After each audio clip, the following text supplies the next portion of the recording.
Approved daw si Justin Brownlee sa Indonesian Basketball League. Hype na hype mga idol ang Indonesian fans kay JB.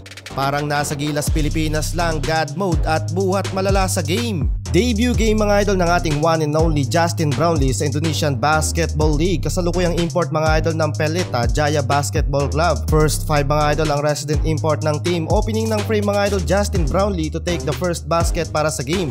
Halfway pa lang mga idol ng first quarter nasa 6 points agad ang kalamangan ni na JB sa game. Yun nga lang mga idol bihira pa si JB makatouch ng bola sa game. Low scoring pa mga idol. Kung mapapansin yung mga idol laging nakapwesto na si JB to take 3-pointers sa Gedli. Yun nga lang hindi pinapasahan ng bola. Lumamang pa mga idol ang kalaban with 2 points dahil sa back-to-back points. Back-to-back turnover naman para sa Jaya Basketball Club. Nandito nga pala mga idol ang ex-PBA import na si Thomas Earl Robinson ng NLEX Road Warriors.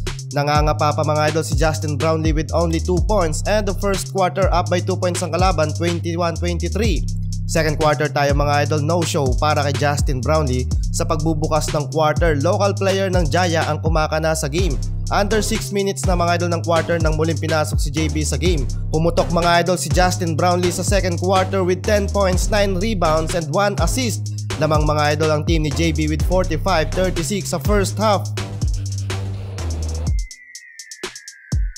Second half mga idol, good start para kay Justin Brownlee. Double figure na mga idol so far sa game dahil sa ginagawang play ni JB sa first half mga idol. Lamang ngayon ng double digit ang Jaya sa game. Up by 11 points mga idol. Noipy mentality. Ganda mga idol ng inbound assist ni Justin Brownlee to Casey McDaniels.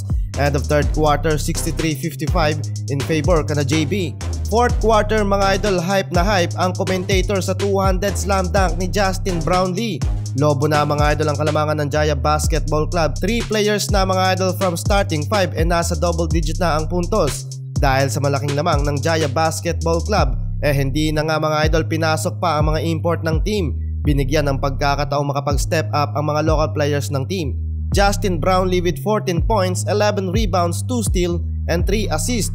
Nagtapos mga idol ang game sa score na 67-85. Unang panalo ni JB sa IBL.